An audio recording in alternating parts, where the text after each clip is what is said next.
Meanwhile, over in Israel, the president is slated to vote on a new governing coalition tomorrow, potentially bringing in an end to the Prime Minister Benjamin Netanyahu's 12-year reign.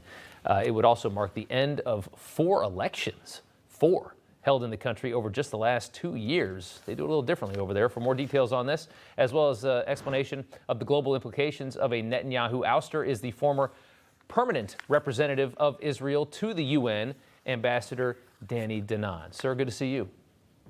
Thank you for having me, Rob. Of course, yeah. So give us an update on what is the state of the politics in Israel right now? So the way it looks right now, tomorrow we will have a new government, but we will have to wait until the last minute because maybe there will be a surprise in the parliament. It doesn't look like that. It looks like, unfortunately, the era of Prime Minister Netanyahu will come to an end, maybe a temporary one, because the new coalition that will be formed tomorrow will be a strange one. You will have liberals sitting with conservatives. You have Arab parties, religious parties, and basically the one thing they do have in common is the desire to move Netanyahu out of office. But after they will achieve that tomorrow, I don't see what will keep them together. So if Netanyahu is not in power, who gets the power, I guess, is the question, and what are their politics like? So it looks like it will be a coalition of different parties. Well, at the beginning, the party of Mr. Bennett, who has only 5% of the parliament, will actually run the government. And after 2 years, if they will get to that, which I doubt it, there will be a new government led by Mr. Lapid. So basically, what we will see tomorrow is a strange coalition that is based on the desire to move Prime Minister Netanyahu out of office. But I think once we will have a real crisis, and in Israel, we always have something happening with our enemies in the region. It will be very hard for them to stick together. What changes if Netanyahu does go? What will change about policies in Israel? What will change about the handling of Palestinians, Hamas? Obviously, there's been some recent fighting. Will there be big changes on those fronts? I think we have to be very careful about it because our enemies will challenge us. They will know that we have a new government with less experienced leaders. Prime Minister Netanyahu was in office for 15 years altogether. So he knew what he was doing in terms of security, defense, handling the international community. So I'm sure they will challenge us. But we have to remember that, our IDF, our forces are always on alert and they're ready to protect us.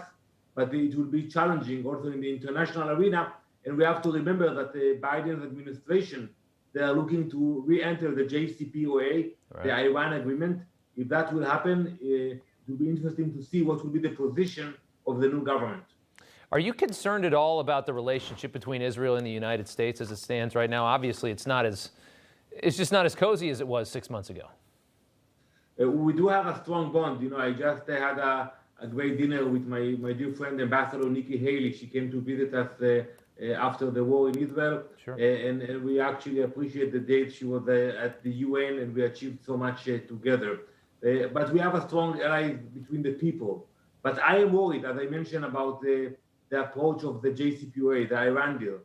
I think if the administration will re-enter the agreement as it is, Israel will have to fight this agreement, and we will have to consider all options to block Iran and to stop them from becoming nuclear.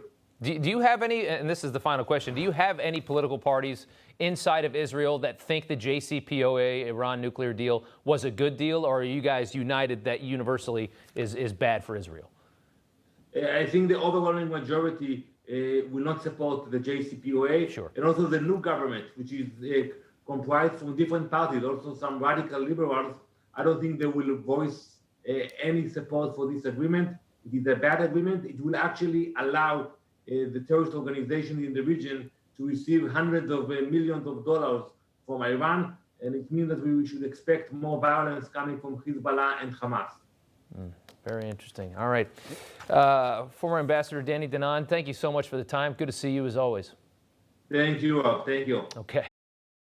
Hey, I'm Rob Finnerty. Thanks for watching. If you enjoyed this video, please join the conversation in the comments below. Don't forget to subscribe, too.